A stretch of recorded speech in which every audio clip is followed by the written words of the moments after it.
আমাদের জীবনে আমরা যখনই এমন কোনো মানুষের সাথে পরিচিত হই যে বয়সে, পদে এবং আর্থিক দিক থেকে আমাদের থেকে পিছিয়ে, তখন আমরা সবাই খুব হীন নজরে তাদের দিকে দেখি। মনেই করি না যে সেই ব্যক্তির নিজস্ব একটা অস্তিত্ব রয়েছে, তার নিজেরও একটা মাহাত্ম্য রয়েছে। আমাদের মনেই হয় না যে আমাদের সামনে দাঁড়িয়ে থাকার যোগ্যতা আছে তাদের। চলুন আপনাকে একটা প্রশ্ন করি, শূন্যের নিজস্ব মূল্য কোথায়? আপনি বলবেন কিছুই না। শূন্যের আবার নিজস্ব মূল্য কোথায়? কিন্তু যখন এই শূন্যই কোনো সংখ্যার সাথে এসে যুক্ত হয়ে যায়, কোনো অঙ্কের সাথে এসে যুক্ত হয়ে যায়, তখন তার মূল্য অনেক গুণ বৃদ্ধি পায়। অর্থাৎ এই শূন্যের মূল্য অবশ্যই আছে।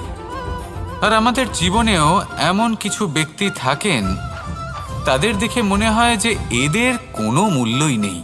কিন্তু যখন এই ব্যক্তি কারোর সাথে এসে জুড়ে যান, তখন তার মূল্য সেই ব্যক্তির বৃদ্ধি ঘটায়। এই সংসারে এমন কোনো ব্যক্তি নেই যার কোনো মূল্য নেই। যদি আমরা ধনুকের কথা বলি, তাহলে তার জন্য একটি দড়ির প্রয়োজন হয়, যেটি প্রত্যঞ্চা হিসেবে ব্যবহৃত হয়। যদি এই প্রত্যঞ্চা না থাকে, তাহলে ধনুকের কোনো মূল্যই থাকে না। যদি প্রত্যঞ্চা না থাকে, তাহলে ধনুকের অস্তিত্ব অসম্পূর্ণ থেকে যায়। এই সংসারে যে কোনো ব্যক্তি হোক বা যে কোনো বস্তু হোক, প্রত্যেকের নিজস্ব একটি মূল্য আছে। তার সম্মান করুন, সামনে অগ্রসর হন, আর আমার সাথে ভালোবেসে বলুন রাধা রাধা। মানুষের এই সংসারে জীবনযাপন করার জন্য কিছু জিনিসের প্রয়োজন পড়ে। এমন কিছু আবেগ, এমন কিছু বস্তু আছে যেগুলো তার প্রয়োজন হয়। কিন্তু সব থেকে বেশি যে জিনিসটা তার প্রয়োজন হয়, সেটা হলো সম্মানের।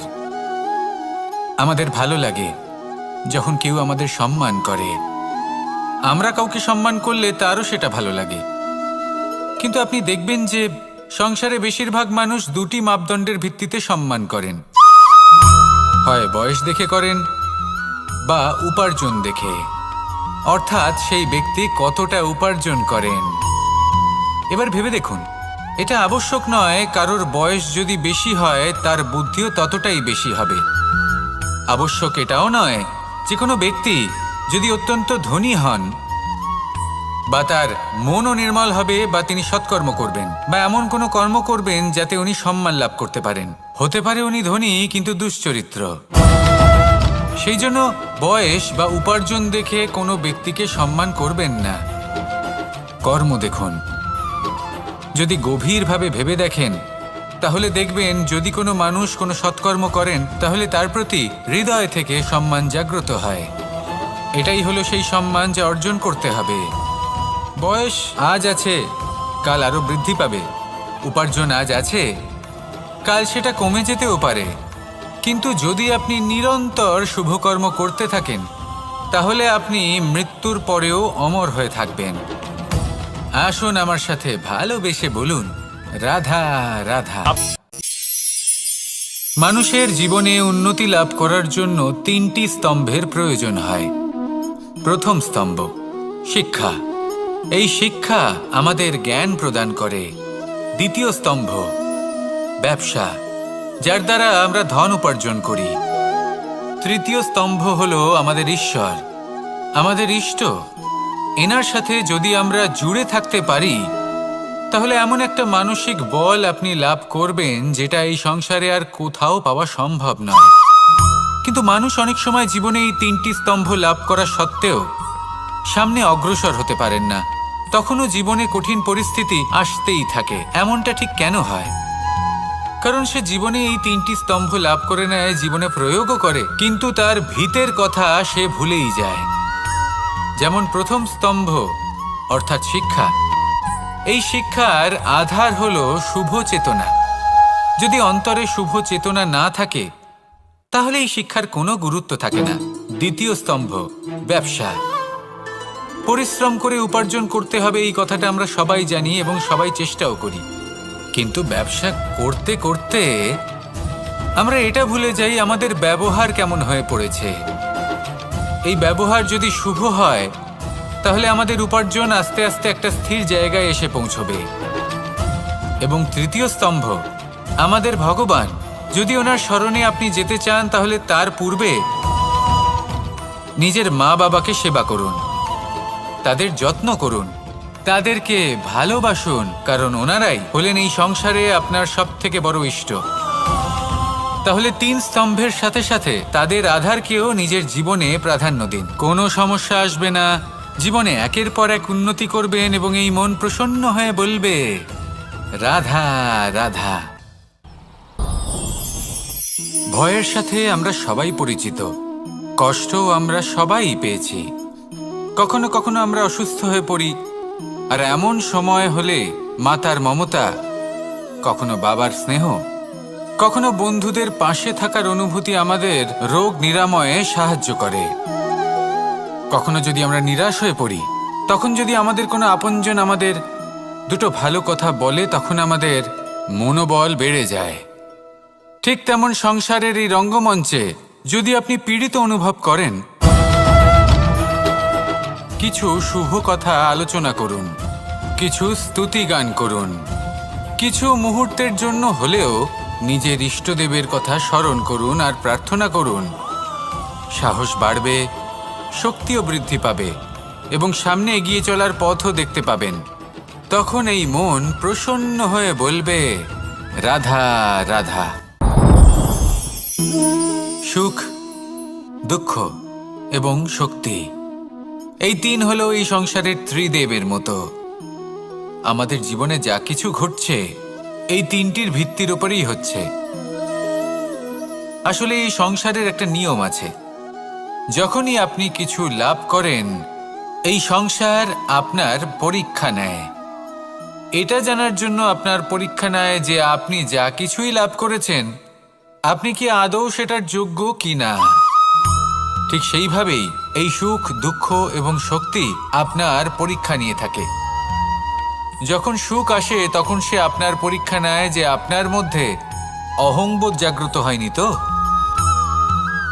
যদি অহংবোধ চলে আসে তাহলে সুখ সেখানেই সঙ্গ ত্যাগ করে। দুঃখ আপনার ধৈর্যের পরীক্ষা নিতে থাকে, আর যদি আপনার মধ্যে ধৈর্য না থাকে তাহলে এটা আপনাকে আরো বেশি দুঃখের গভীর অন্ধকারে ঠেলে দেবে। সেখানে শক্তি পরীক্ষা নেয় আপনার বিনম্রতার। যদি আপনি বিনম্র না হন তাহলে হয় এই শক্তি আপনার সঙ্গ ত্যাগ করবে, নয় এই শক্তি বিনম্রতার অভাবে আপনার পতনের কারণ হতে পারে। এই সংসারে যে কোনো ব্যক্তি যিনি এই পরীক্ষায় উত্তীর্ণ হয়ে থাকেন, এই জীবনে তিনি সাফল্য লাভ করেন। আসুন আমার সাথে ভালোবেসে বলুন, রাধা রাধা। মানুষের জীবনে উন্নতি লাভ করার জন্য 3টি স্তম্ভের প্রয়োজন হয়। প্রথম স্তম্ভ শিক্ষা, এই শিক্ষা আমাদের জ্ঞান প্রদান করে। দ্বিতীয় স্তম্ভ ব্যবসা, যার দ্বারা আমরা ধন উপার্জন করি। তৃতীয় স্তম্ভ হলো আমাদের ঈশ্বর, আমাদের ইষ্ট।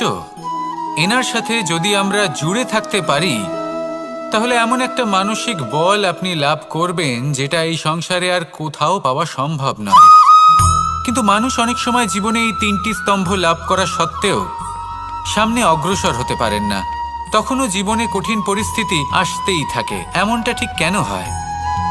কারণ সে জীবনে এই 3টি স্তম্ভ লাভ করে নেয়, জীবনে প্রয়োগও করে, কিন্তু তার ভিতের কথা সে ভুলেই যায়।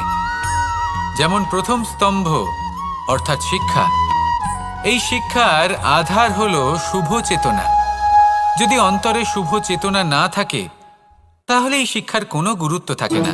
দ্বিতীয় স্তম্ভ ব্যবসা, পরিশ্রম করে উপার্জন করতে হবে, এই কথাটা আমরা সবাই জানি এবং সবাই চেষ্টাও করি।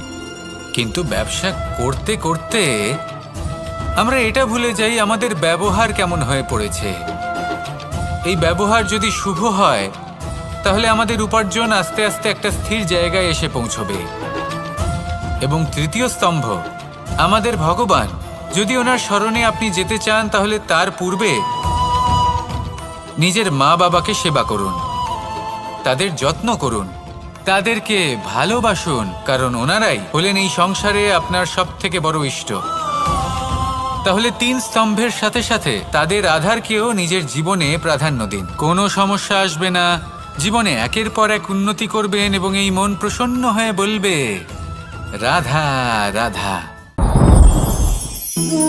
সুখ, দুঃখ এবং শক্তি, এই তিন হলো এই সংসারের ত্রিদেবের মতো। আমাদের জীবনে যা কিছু ঘটছে এই তিনটির ভিত্তির উপরেই হচ্ছে। আসলে এই সংসারের একটা নিয়ম আছে, যখনই আপনি কিছু লাভ করেন এই সংসার আপনার পরীক্ষা নেয়। এটা জানার জন্য আপনার পরীক্ষা নেয় যে আপনি যা কিছুই লাভ করেছেন আপনি কি আদৌ সেটার যোগ্য কিনা। ঠিক সেইভাবেই এই সুখ, দুঃখ এবং শক্তি আপনার পরীক্ষা নিয়ে থাকে। যখন সুখ আসে তখন সে আপনার পরীক্ষা নেয় যে আপনার মধ্যে অহংবোধ জাগ্রত হয়নি তো। যদি অহংবোধ চলে আসে তাহলে সুখ সেখানেই সঙ্গ ত্যাগ করে। দুঃখ আপনার ধৈর্যের পরীক্ষা নিতে থাকে, আর যদি আপনার মধ্যে ধৈর্য না থাকে তাহলে এটা আপনাকে আরো বেশি দুঃখের গভীর অন্ধকারে ঠেলে দেবে। সেখানে শক্তি পরীক্ষা নেয় আপনার বিনম্রতার। যদি আপনি বিনম্র না হন তাহলে হয় এই শক্তি আপনার সঙ্গ ত্যাগ করবে, নয় এই শক্তি বিনম্রতার অভাবে আপনার পতনের কারণ হতে পারে। এই সংসারে যে কোনো ব্যক্তি যিনি এই পরীক্ষায় উত্তীর্ণ হয়ে থাকেন এই জীবনে তিনি সাফল্য লাভ করেন। আসুন আমার সাথে ভালোবেসে বলুন, রাধা রাধা। ভয়ের সাথে আমরা সবাই পরিচিত, কষ্টও আমরা সবাই পেয়েছি। কখনো কখনো আমরা অসুস্থ হয়ে পড়ি, আর এমন সময় হলে মাতার মমতা, কখনো বাবার স্নেহ, কখনো বন্ধুদের পাশে থাকার অনুভূতি আমাদের রোগ নিরাময়ে সাহায্য করে। কখনো যদি আমরা নিরাশ হয়ে পড়ি, তখন যদি আমাদের কোনো আপনজন আমাদের দুটো ভালো কথা বলে তখন আমাদের মনোবল বেড়ে যায়। ঠিক তেমন সংসারের এই রঙ্গমঞ্চে যদি আপনি পীড়িত অনুভব করেন, কিছু শুভ কথা আলোচনা করুন, কিছু স্তুতি গান করুন, কিছু মুহূর্তের জন্য হলেও নিজের ইষ্টদেবের কথা স্মরণ করুন আর প্রার্থনা করুন। সাহস বাড়বে, শক্তিও বৃদ্ধি পাবে এবং সামনে এগিয়ে চলার পথও দেখতে পাবেন। তখন এই মন প্রসন্ন হয়ে বলবে, রাধা রাধা। এই সংসারে কখনো কোনো ব্যক্তিকে তার বাইরের পোশাক দেখে বিচার করার চেষ্টা করবেন না, এটা খুব বড় ভুল করবেন। যেমন আমরা জীবনে অনেক সময় এমন করি, ধরুন কোথাও একটা গাছ দেখলাম, খুব বিশাল আকারের একটা গাছ যেটা মাটির থেকে অনেক উঁচুতে পৌঁছে গেছে, যার বিশাল শাখা আছে। সেগুলো দেখে আমরা ভাবি যে এই গাছে হয়তো কত সুস্বাদু ফল আছে, আমরা সেই গাছের পরিচর্যা করতে থাকি। আবার অন্যদিকে হলো একটি তৃণ যেটা মাটি থেকে কিছুটা উঁচুতে পৌঁছেছে, কিন্তু সেই তৃণর নিচে, মাটির নিচে অত্যন্ত সুস্বাদু ফল বা সবজি জন্ম নেয়, যা আমাদের স্বাস্থ্যের পক্ষে অত্যন্ত উপকারী। সেই জন্য কখনো আবরণ দেখে কাউকে বিচার করতে চেষ্টা করবেন না। তার বদলে এটা বোঝার চেষ্টা করুন যে আপনার সামনে যে ব্যক্তি আছে বা বস্তু আছে তার বিশেষত্ব কি। যদি এই বিশেষত্ব বোঝার ক্ষমতা আপনি অর্জন করেন, যদি এই শিল্প আপনি নিজের ভেতরে জাগ্রত করেন, তাহলে এই সংসারে বিশেষত্ব কি সেটা আপনি জানতে পারবেন। আর এই সমস্ত খেলা দৃষ্টি থেকে নয়, দৃষ্টিভঙ্গি থেকে জন্ম নেয়। দৃষ্টিভঙ্গি সবসময় শুভ রাখুন আর আমার সাথে ভালোবেসে বলুন, রাধা রাধা। যখন আমরা কোনো বনে প্রবেশ করি তখন এই সবুজ ঘাস দেখে, এই কোমল ঘাস দেখে আমাদের মন প্রফুল্ল হয়ে ওঠে। ভিন্ন ভিন্ন প্রজাতির ফুল, ভিন্ন ভিন্ন রঙের ফুল দেখে এই মন আনন্দে ভরে ওঠে। এখানে শিশুরা আনন্দ লাভ করে, বড়রা ভোজন গ্রহণ করেন, কথাবার্তা বলেন, হাঁটাহাঁটি করে বেড়ান। এবার ভেবে দেখুন, যখন এই উপবনের নির্মাণ হয়েছিল সেই সময় যদি এই মাটিকে সঠিকভাবে খনন না করা হতো, যদি তাতে সঠিকভাবে বীজ রোপণ না করা হতো, যদি কোনো সংঘর্ষ না হতো, পরিশ্রম না করা হতো, যদি চলতে চলতে পায়ে কাঁটা না বিঁধে যেত, তাহলে এই সুন্দর বন দেখে আমরা কি এই আনন্দ লাভ করতে পারতাম? কখনোই নয়। ধরুন কোনো নদীর তটে সুন্দর একটি বন আছে, সেই বনের আনন্দ লাভ করতে গেলে আপনাকে সেই নদী পার করতেই হবে। যদি সুখের নদীর কাছে পৌঁছতে চান তাহলে তটে যে কাঁটা রয়েছে সেগুলোর সাথে সংঘর্ষ করতেই হবে। এই সংসারে যদি আপনি সুখ লাভ করতে চান তাহলে সুখ লাভের এই যাত্রা শুরু করতে হবে সংঘর্ষ দ্বারা। তাহলে সংঘর্ষকে স্বাগত জানান, এর পেছনেই সুখ রয়েছে যা আপনার জন্য অপেক্ষা করছে। এবার হাসুন আর আমার সাথে ভালোবেসে বলুন, রাধা রাধা। মানুষ সুখী জীবনযাপনের প্রতি এতটাই অভ্যস্ত হয়ে পড়ে যে একটা ছোট্ট সমস্যা এলেই সে সবার থেকে সাহায্য চাইতে শুরু করে দেয়। সে সাহায্য লাভও করে এবং সেই সংকট থেকে সে বেরিয়েও আসে। কিন্তু এই সাহায্য কিছু মুহূর্তের, আর কিছু মুহূর্তের হলো এই দুঃখ। এই 2 মুহূর্তের সাহায্যের জন্য আজীবন আপনি তার কাছে ঋণী হয়ে থাকেন। আর মানবিকতার খাতিরে আপনার মনে কৃতজ্ঞতা জেগে ওঠে, আর সেই কৃতজ্ঞতা বোধ হলো যে আপনি কখনো সেই ব্যক্তিকে ছাপিয়ে যেতেই পারবেন না। সেই জন্য জীবনে সবসময় চেষ্টা করবেন নিজেকে প্রস্তুত রাখতে সেই সব সমস্যার জন্য, সেই সব বাধার জন্য যেগুলো আপনার জীবনে আসতে পারে। ততক্ষণ সাহায্য চাইবেন না যতক্ষণ না অন্য কোনো পথ না থাকছে। সাহায্য চাওয়া অনুচিত নয়, কিন্তু সাহায্য চাইলে এবং সাহায্য পেলে আপনি আজীবন কৃতজ্ঞ এবং ঋণী হয়ে থাকবেন। আর তারপর একদিন আপনি পরিবর্তন দেখতে পাবেন যে কিভাবে আপনি ছোট ছোট সমস্যার জন্য সাহায্য না চেয়ে বড় বড় সমস্যার সম্মুখীন হতে প্রস্তুত হয়ে গেছেন। এটাই হলো সংসারের নীতি। এটাই পালন করুন আর আমার সাথে ভালোবেসে বলুন, রাধা রাধা। আপনি কখনো কাউকে পর্বতে আরোহণ করতে দেখেছেন? বা আপনি কখনো নিজে কোনো পর্বতে আরোহণ করেছেন? করে থাকলে আপনি এই বিষয়ে অবশ্যই জানবেন যে যখন আমরা শিখরের দিকে এগোই, ওপরের দিকে এগিয়ে চলি, তখন আমাদের একটু ঝুঁকে পথ চলতে হয়। তখনই আমরা সেই পর্বত আরোহণ করতে পারি। কিন্তু যে ব্যক্তি নিচের দিকে ফিরে আসছেন তিনি কিন্তু ঝুঁকে চলেন না, তিনি দৃঢ়ভাবে সোজা হয়ে নিচে নামেন। এই ভারসাম্য বজায় রাখার এই খেলাতে সংসারের একটা সার লুকিয়ে রয়েছে। যদি আপনিও জীবনে উঁচুতে উঠতে চান, শিখরে পৌঁছতে চান, তাহলে আপনাকেও নত হয়ে বিনম্র হয়ে সামনে এগোতে হবে। সেখানে যদি আপনি বুক চিতিয়ে উদ্ধতভাবে অহংকার বোধ নিয়ে চলতে থাকেন, সেখান থেকেই আপনাকে নিচে নামতে হবে। কোনো ব্যক্তি তার বিনম্র স্বভাব দেখেই বোঝা যায় যে সেই ব্যক্তি সাফল্যের শিখর দেশে আরোহণ করছে নাকি নিচে তথা খাদের দিকে যাত্রা করছে। তাই সবসময় বিনম্র থাকুন, শ্রেষ্ঠ কর্ম করুন, পরিশ্রম করুন আর আমার সাথে ভালোবেসে বলুন, রাধা রাধা। মানুষের জীবনে স্বচ্ছতার একটা আলাদা গুরুত্ব আছে। যদি আপনি নিজেকে স্বচ্ছ রাখেন তাহলে আপনার নিজেরও ভালো লাগবে, সামনের ব্যক্তিরও ভালো লাগবে, একটা অন্যরকম প্রভাব পড়বে। কিন্তু একজন শ্রেষ্ঠ ব্যক্তি কিভাবে হয়ে ওঠা সম্ভব? যার মধ্যে গুণ আছে, শিক্ষা আছে, শুভ চেতনা আছে, যিনি সৎকর্ম করেন। কিভাবে হব সেই ব্যক্তি যার মধ্যে জ্ঞান আছে? শুধুমাত্র স্বচ্ছ থাকলে তো তা হওয়া সম্ভব নয়। প্রথমে আপনাকে বুঝতে হবে যে মানুষের মধ্যে 4টি মূল তত্ত্ব আছে। প্রথম হলো তার শরীর, যার দ্বারা উনি যে কোনো কর্ম করে থাকেন। দ্বিতীয় তত্ত্ব হলো তার মন, যার দ্বারা কোনো কর্ম করার জন্য সে নিজেকে প্রেরণা দিতে থাকে। তৃতীয় তত্ত্ব হলো বুদ্ধি, যে কর্ম আমরা করতে চাই, যে লক্ষ্যে আমরা পৌঁছতে চাই, সেটা আমরা কিভাবে কোন পথে করব সেটা স্থির করা যায় বুদ্ধি দিয়ে। আর চতুর্থ তত্ত্ব হলো আত্মা। আত্মা হলো এমন এক তত্ত্ব যার কোনো সমাপ্তি নেই। আত্মা হলো অজয়, কিন্তু এরও শুদ্ধিকরণের প্রয়োজন হয়। এই 4টি তত্ত্বের শুদ্ধিকরণ করতে থাকুন, এতে নির্মল রাখুন, শুদ্ধ রাখুন। এবং এটা কিভাবে হবে? শুভ চেতনা দ্বারা, জ্ঞানের দ্বারা এবং সব থেকে বেশি গুরুত্বপূর্ণ প্রেমের দ্বারা।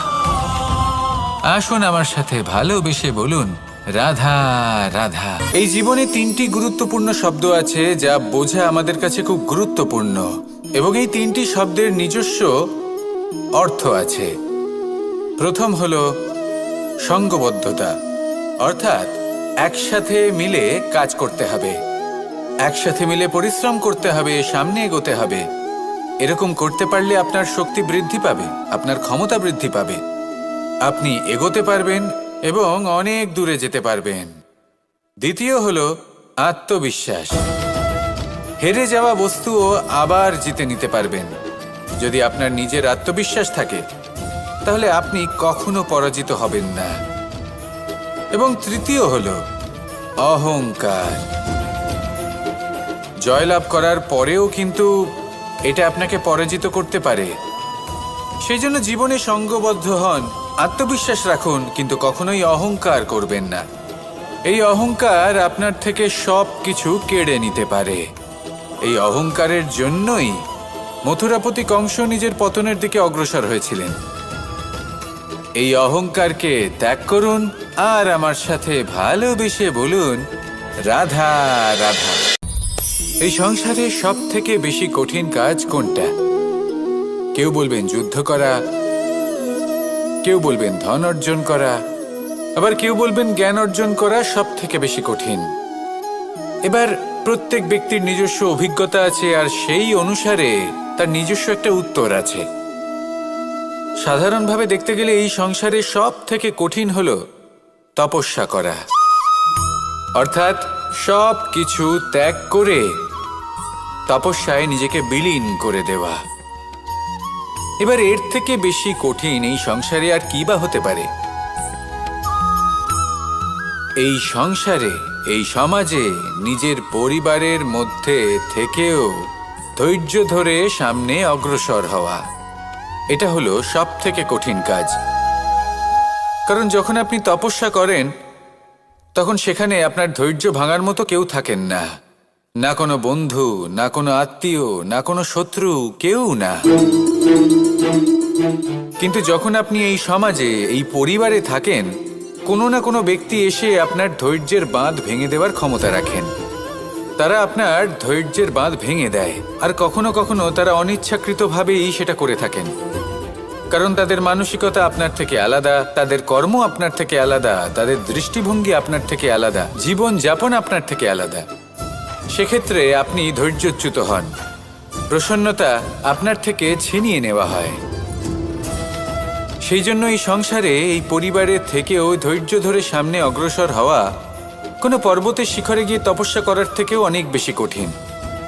আর যে ব্যক্তি এই সমাজেই, এই পরিবারে, সেই সকল মানুষের মধ্যে থেকে গিয়েও ধৈর্য ধরে অগ্রসর হতে থাকেন, যারা এই কাজটা শিখে নিতে পারেন, তারাই কিন্তু জীবনে আনন্দ লাভ করতে পারেন।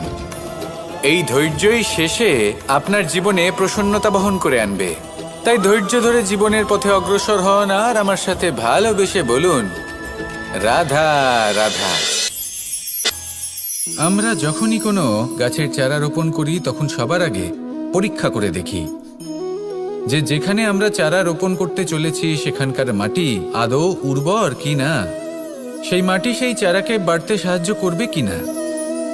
যখন একটা চারা রোপণের আগে আমরা এত কিছু ভাবতে পারি, তাহলে কাউকে বিশ্বাস করার আগে আমরা কেন ভাবি না? জীবনে কখনো এই বিশ্বাসরূপী চারা কোথাও রোপণ করার আগে বোঝার চেষ্টা করুন যে যার ওপর আপনি বিশ্বাস করতে চলেছেন সে কি আদৌ আপনার বিশ্বাসের যোগ্য কি না।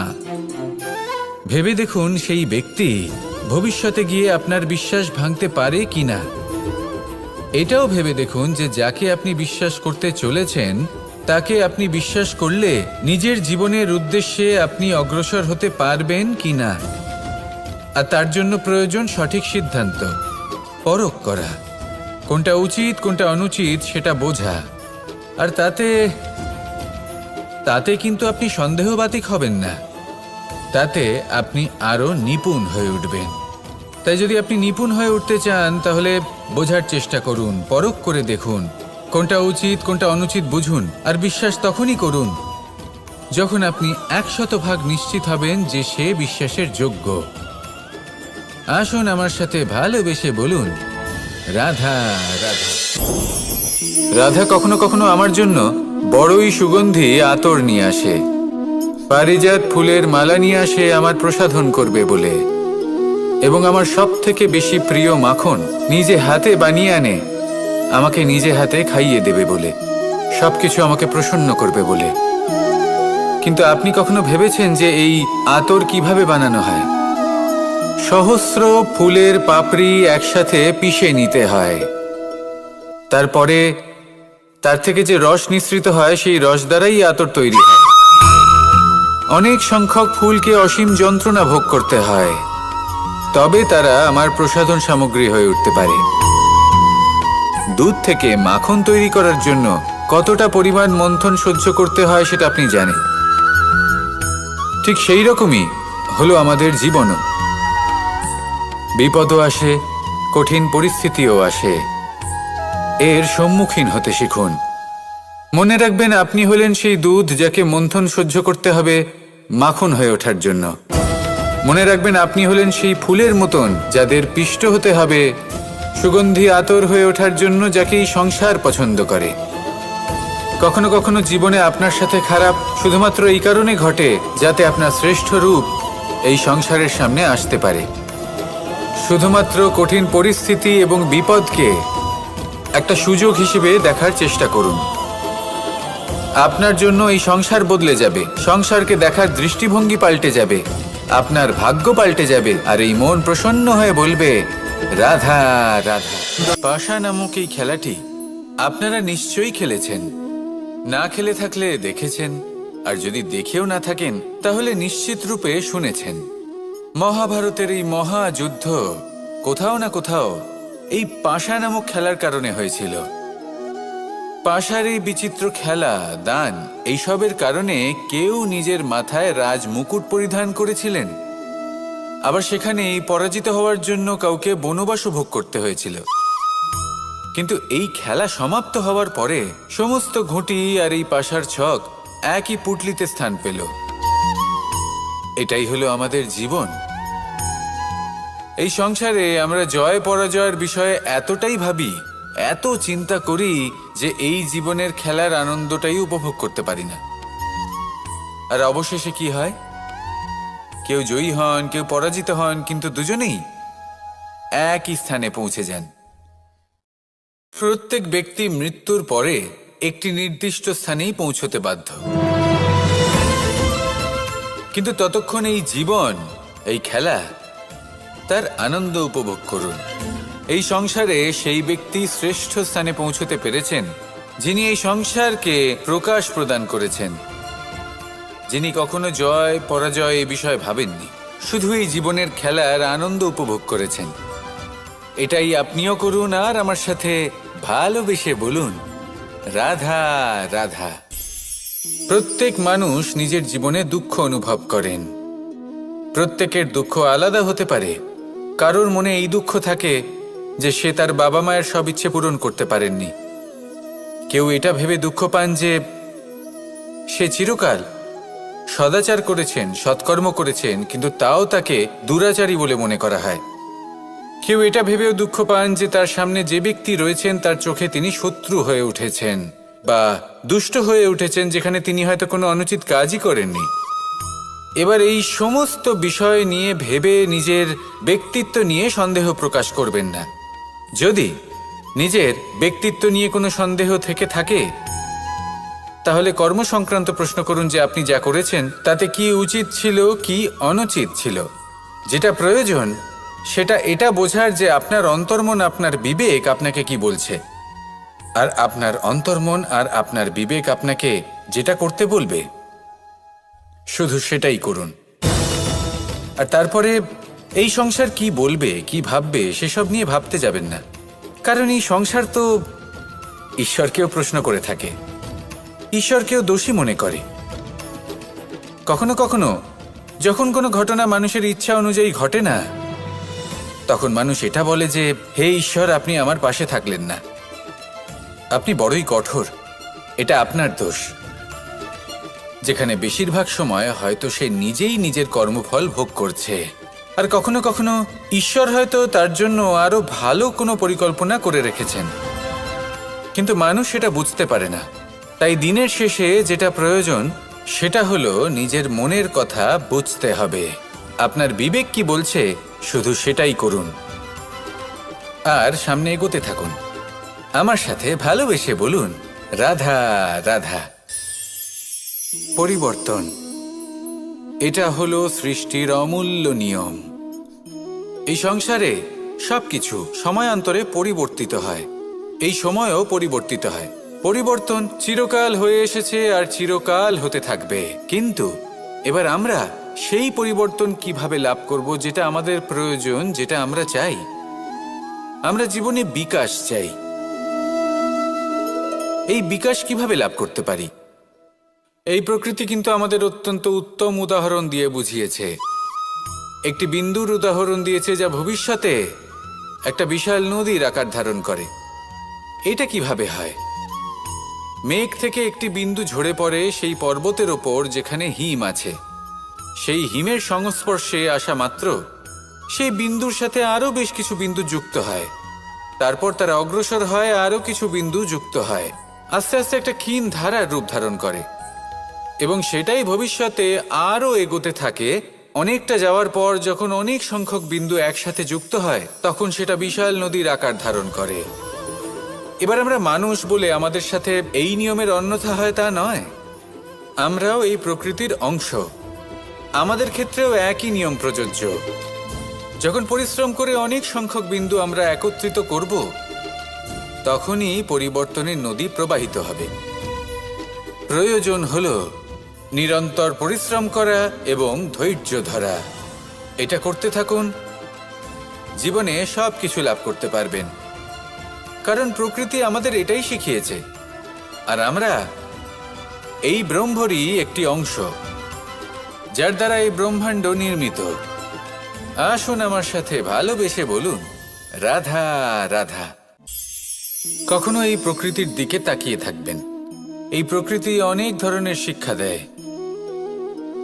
কোনো একটা গাছকে দেখুন কিভাবে সে মাটি থেকে জল শুষে নেয়।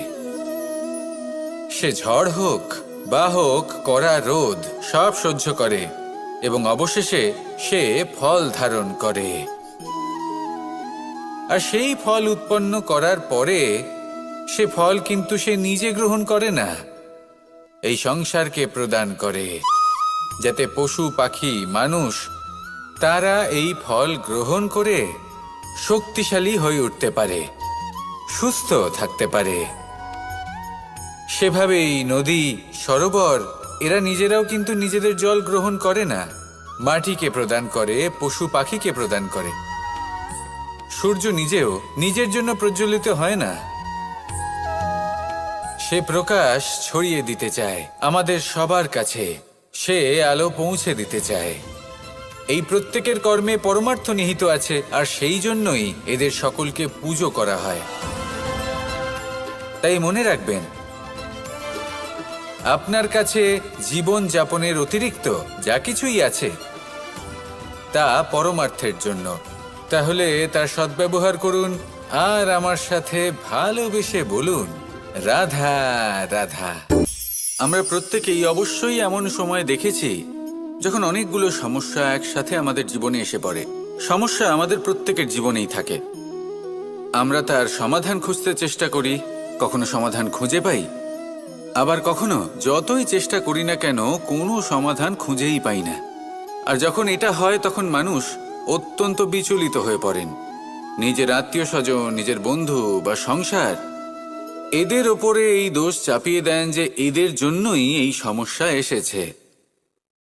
এবার যদি আমি আপনাকে কোনো পরামর্শ দিই তাহলে এটাই বলবো যে দৃষ্টিভঙ্গি পাল্টে দেখুন।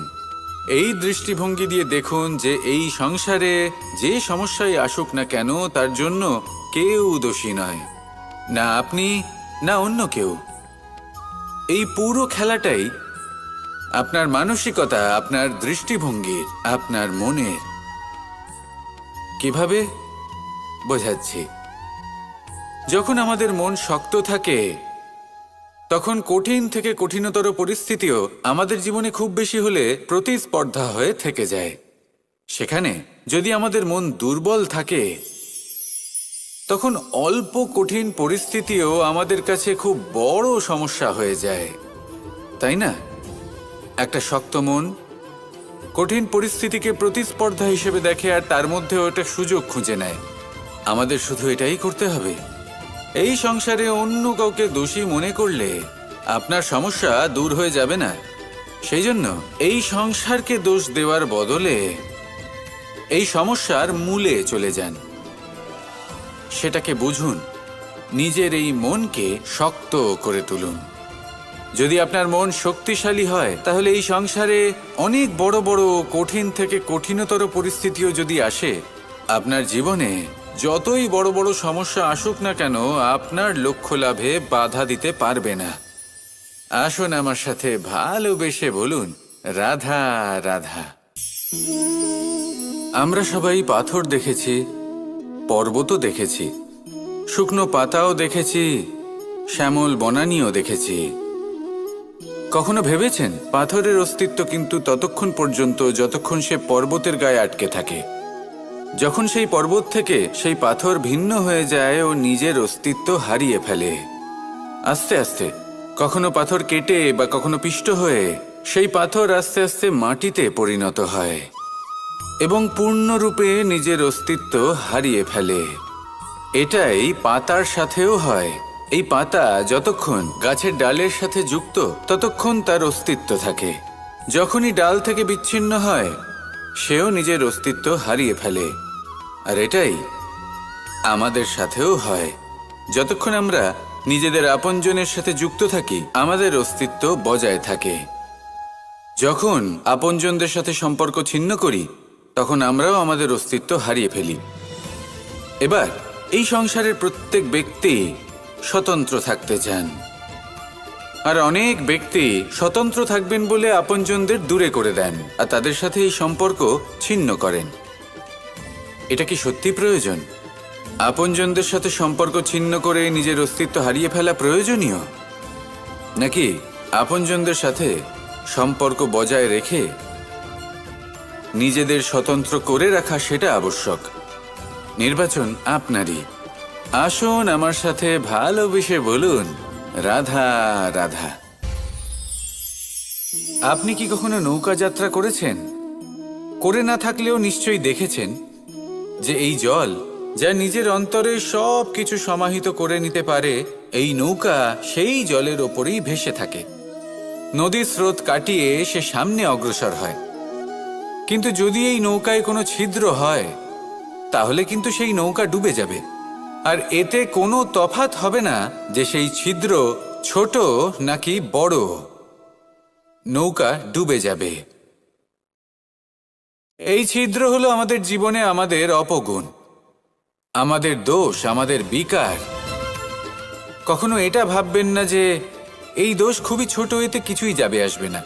না, সেই ছোট দোষ, সেই ছোট বিকার যদি সেটাকে শুধরে না নেন, তাহলে সেটা আপনাকে আপনার পতনের দিকে নিয়ে যাবে। শেষ পর্যন্ত এটা আপনার ওপর নির্ভরশীল যে আপনি কি চান। আপনার জীবনের এই নৌকা এভাবেই ডুবে যেতে দেখবেন, নাকি নিজেকে শুধরে নিয়ে সেই নৌকার সেই ছিদ্রটাকে ভরিয়ে তুলতে চাইবেন? নির্বাচন আপনার। আসুন আমার সাথে ভালোবেসে বলুন, রাধা রাধা। জল, জলই পৃথিবীতে বেঁচে থাকার জন্য আবশ্যক তো বটেই, কিন্তু এই জল আমাদের একটা অত্যন্ত গুরুত্বপূর্ণ শিক্ষা প্রদান করে। কখনো এই জলকে দেখেছেন? যে পরিস্থিতিতেই এই জল প্রবাহিত হোক না কেন, এর উপর যা কিছুই প্রভাব থাকুক না কেন, এর পথে যতই বাধা আসুক না কেন, তার মধ্যে থেকে ও নিজের পথ ঠিক বের করে নেয়, কিন্তু নিজের প্রবাহ থামতে দেয় না, ক্রমাগত অগ্রসর হতে থাকে। সেরকমই একটা শিক্ষা যেটা আমরা জল থেকে পেয়ে থাকি, তা হলো এটা: আমরা যখন জলের দিকে তাকাই, তখন আমরা নিজের প্রতিবিম্ব দেখি, স্পষ্টভাবে দেখতে পাই। কিন্তু তখনই দেখতে পাই যখন এই জল শান্ত থাকে, স্থির থাকে। যদি এই জল অশান্ত হয়ে থাকে, স্থির না হয়, তাহলে আমরা এতে নিজের প্রতিবিম্ব দেখতে পাই না। এটাই আমাদের মনের সাথেও হয়ে থাকে। যখনই জীবনে কোনো সংকট আসে, যদি আমরা শান্ত মনে, স্থির মনে সিদ্ধান্ত নিই, তাহলে সেটা এমন একটা শীতল সিদ্ধান্ত হবে যেটা আমাদের ভবিষ্যৎকে একটা শ্রেষ্ঠ স্থানে নিয়ে যাবে। যদি এই মন অশান্ত হয়, বিচলিত হয়, পীড়িত হয়, দুঃখিত হয়ে থাকে, রুষ্ট হয়ে থাকে, তাহলে অনেক সময় আমরা এমন সিদ্ধান্ত নিই যেটা আমাদের জন্য অনুচিত প্রমাণিত হয়। যখন আপনি ক্রুদ্ধ ছিলেন বা দুঃখের বশে ছিলেন, তখন অনেক সময় হয়তো এমন সিদ্ধান্ত নিয়েছেন যেটার জন্য ভবিষ্যতে আপনি অনুশোচনা করেছেন।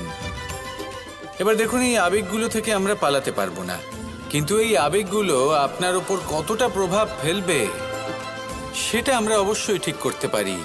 এই মনকে আমরা নিয়ন্ত্রণ করতে পারি। এটাই করুন, চিন্তা করুন, এই মনকে শান্ত রাখুন, স্থির হতে চেষ্টা করুন, আর তারপরে সিদ্ধান্ত নিন। আসুন আমার সাথে ভালোবেসে বলুন, রাধা রাধা।